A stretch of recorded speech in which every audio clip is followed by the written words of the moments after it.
You know, milestones are a good opportunity to reflect on where we've been, where we are now, and where we're going. And I'd like to do that briefly today. But I want to start in the present to give as many folks in the audience who may not be as familiar with our operations today some context for what those of you who make up the program are accomplishing each and every day. The FBI's powerful Next Generation Identification, or NGI system, connects and contains 162 million sets of fingerprints connected to criminal history information. It is one of the largest biometric databases in the world and is critical to securing the U.S. from terrorism and crime. And when an agency anywhere in this country or really around the globe submits a 10-print card, NGI can fire back an accurate search result within minutes. In fiscal year 2023 alone, CJIS received and processed 74 million fingerprints. And not too long ago, you processed our 1 billionth, that's with a B, electronic fingerprint transaction. So it is no wonder the NGI system is renowned as such a vital tool among our law enforcement partners everywhere, not just with state and local departments all across this country, but among our international partners throughout the world. You know, it can be hard to grasp what the impact of these figures, 162 million, 74 million, especially 1 billion, actually looks like. So instead of just rattling off numbers, let me just talk for a minute about that impact, some of the cases the repository has helped solve over the years. In 2002, fingerprint evidence helped us identify one of the infamous Beltway snipers and piece together his crimes as we raced to stop the rampage. 2019, a fingerprint query helped confirm the identity of the subject who mailed those improvised explosive devices targeting multiple U.S. government officials, members of the news media, and others. In 2020, fingerprints revealed the identity of a woman who had mailed deadly ricin powder to prison employees in Texas and to the president. Those are just a few examples of the impact you have every day. It's impossible to know how many lives you've saved, cases you've helped close, thanks to our fingerprint identification services over the years. But there is not a doubt in my mind that the American people are safer because of your work. So that's where we are today, but we didn't get here overnight. The FBI's biometric story stretches out back to a time not just before CJIS's existence, but before the FBI was even known as the FBI. In about 2 weeks, we're going to be celebrating the Bureau's 116th anniversary. And that means this organization, then simply called the Bureau of Investigation, was just 16 years old when it saw a need in the law enforcement community and answered that call, pioneering a national fingerprint repository. It was as true to our ethos of innovation then as it is now. In fact, in his first report to Congress on the FBI after our founding in 1908, Attorney General Bonaparte described the Bureau itself, described us as an innovation. And we've never stopped holding ourselves to that standard, including when it comes to the speed and sophistication of our biometric services. What began with paper fingerprint cards sent through snail mail and manually filed became IAFIS, the Integrated Automated Fingerprint Identification System, in 1999, and was then transformed into the NGI system in 2014, shrinking fingerprint processing time from months to minutes.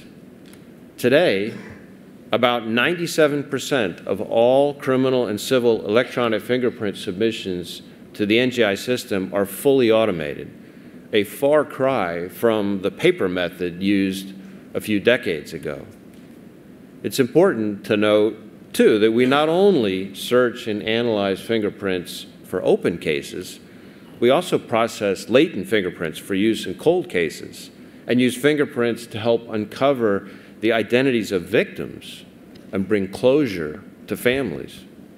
We can even detect whether fingerprints have signs of having been intentionally altered, and at times have been able to work around those alterations to achieve a positive identification.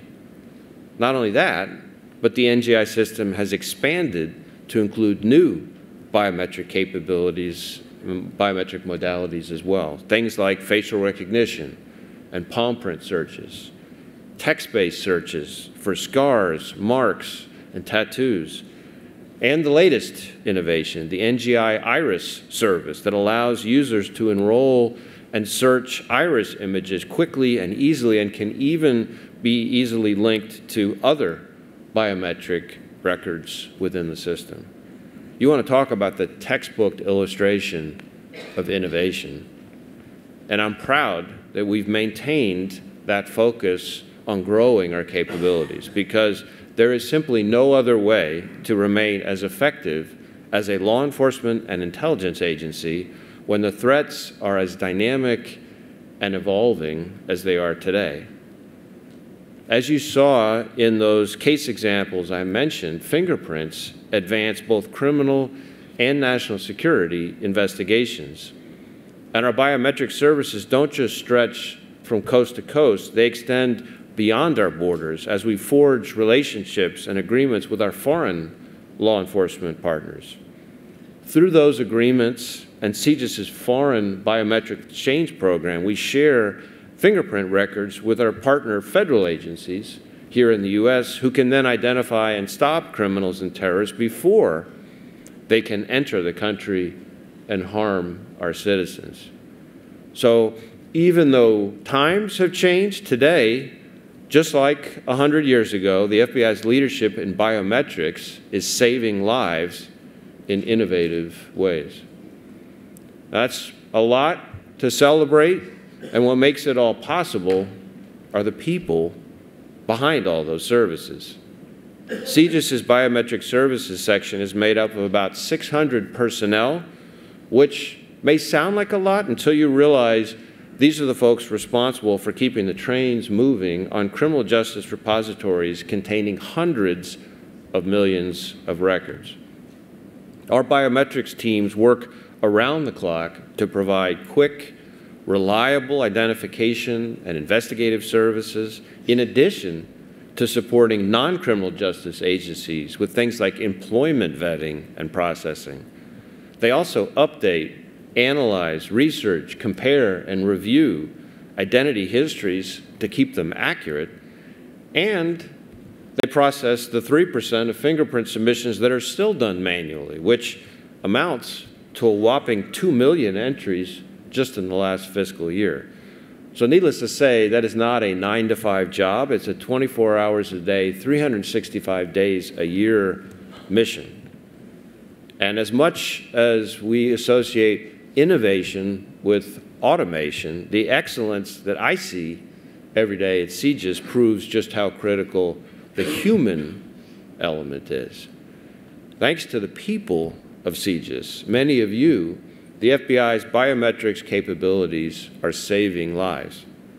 So today we celebrate not just the centennial anniversary, but the people behind the advances. And we pay tribute to the generations of FBI employees who kept pushing us forward, because they've shown us that while our adversaries can be at times formidable, working with our partners across law enforcement, we, the good guys, can be unstoppable. And I believe that if we continue on this road with an enduring commitment to innovation and our partnerships, we're going to stay on the cutting edge of criminal justice technology. We'll have a more agile and resilient FBI, and working together, we'll have a safer nation.